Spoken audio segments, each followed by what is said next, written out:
તો રાજ્યમાં વરસાદને લઈને હવામાન વિભાગે મહત્વપૂર્ણ આગાહી કરી છે। આગામી 7 દિવસ ગુજરાતમાં ભારે વરસાદની આગાહી છે। ખાસ કરીને દક્ષિણ ગુજરાત અને સૌરાષ્ટ્ર માટે ભારે વરસાદની શક્યતાઓ વ્યક્ત કરવામાં આવી છે। Western disturbance, depression, seasonal trough અને શેર ઝોન સક્રિય થયું છે। હવામાન વિભાગે ભારે વરસાદની આગાહી કરી છે।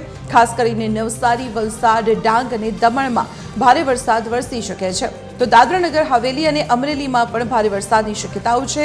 ભાવનગર, ગીર સોમનાથ અને દીવમાં ભારે વરસાદની ચેતવણી છે। તો સુરત, ભરૂચ, તાપી, નર્મદા અને છોટાઉદેપુરમાં અતિ ભારે વરસાદની શક્યતાઓ છે। રાજકોટ અને જૂનાગઢમાં પણ અતિ ભારે વરસાદ વરસી શકે।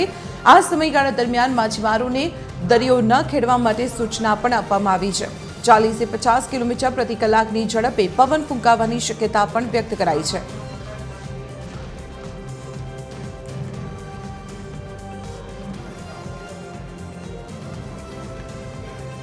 અને આપણી સાથે જોડાયા છે અમારા એસોસિએટ એડિટર અરુણ શાહ। અરુણ, વરસાદને લઈને જે આગાહી કરવામાં આવી છે કે 7 દિવસ સુધી સૌરાષ્ટ્ર અને દક્ષિણ ઝોનના મોટાભાગના વિસ્તારોને મેઘરાજા ગમરોડશે। આજે કયા વિસ્તારો પર વધુ મહેર રહેશે?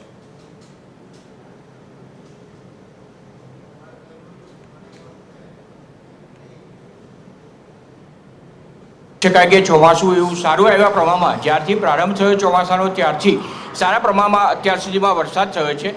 આજની જો વાત કરીએ, છેલ્લા 24 કલાકની જો વાત કરીએ તો આજે સવારે 6 કલાકે જે પૂરા 24 કલાક થયા તે દરમિયાન રાજ્યના 164 તાલુકામાં વરસાદ થયો છે અને લગભગ દરેક જિલ્લામાં, એટલે કે ગુજરાતના દરેક જિલ્લામાં વરસાદ થયો હોવાની માહિતી એસસીઓસી તરફથી પ્રાપ્ત થઈ છે। સમગ્રત રીતે જોઈએ તો જે રીતે વરસાદ સૌથી વધુ અમરેલી જિલ્લામાં વધુ પ્રમાણમાં ખાબક્યો છે, જેમાં રાજુલામાં એક સાથે 24 કલાકમાં 11 ઇંચ જેટલો વરસાદ ખાબક્યો છે, જ્યારે ધારીમાં જોઈએ તો 9 ઇંચ કરતાં વધુ વરસાદ ખાબક્યો છે।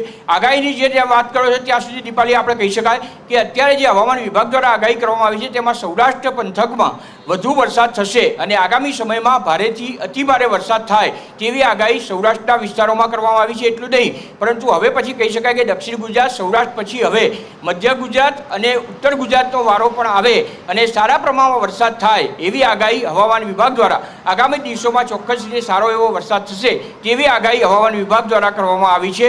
ખાસ કરીને જોઈએ તો જે રીતે સૌરાષ્ટ્ર જોઈએ તો દરિયાકાંઠાના વિસ્તારોને સિગ્નલ આપવામાં આવ્યા છે। ખાસ કરીને ગીર સોમનાથ અને વેરાવળની જો વાત કરીએ તો દરિયાકાંઠાના માછીમારોને ખાસ કરીને ચેતવણી આપવામાં આવી છે અને દરિયો નહીં ખેડવાની સૂચના પણ તેઓને આપવામાં આવી છે અને તકેદારીના તમામ પગલાં સંપૂર્ણ રીતે વહીવટી તંત્ર દ્વારા પણ લેવામાં આવ્યા છે। એટલે કહી શકાય કે આગામી સમયમાં હજુ આગામી 3 દિવસમાં ભારેથી અતિભારે વરસાદ સૌરાષ્ટ્ર, દક્ષિણ ગુજરાત તેમજ મધ્ય ગુજરાત અને અમદાવાદ અને ગાંધીનગર સહિત ઉત્તર ગુજરાતમાં પણ સારો એવો વરસાદ થાય તેવી આગાહી આગામી સમય માટે હવામાન વિભાગ દ્વારા કરવામાં આવી છે। જી દીપાલી। જી અરુણ, આભાર માહિતી આપવા બદલ।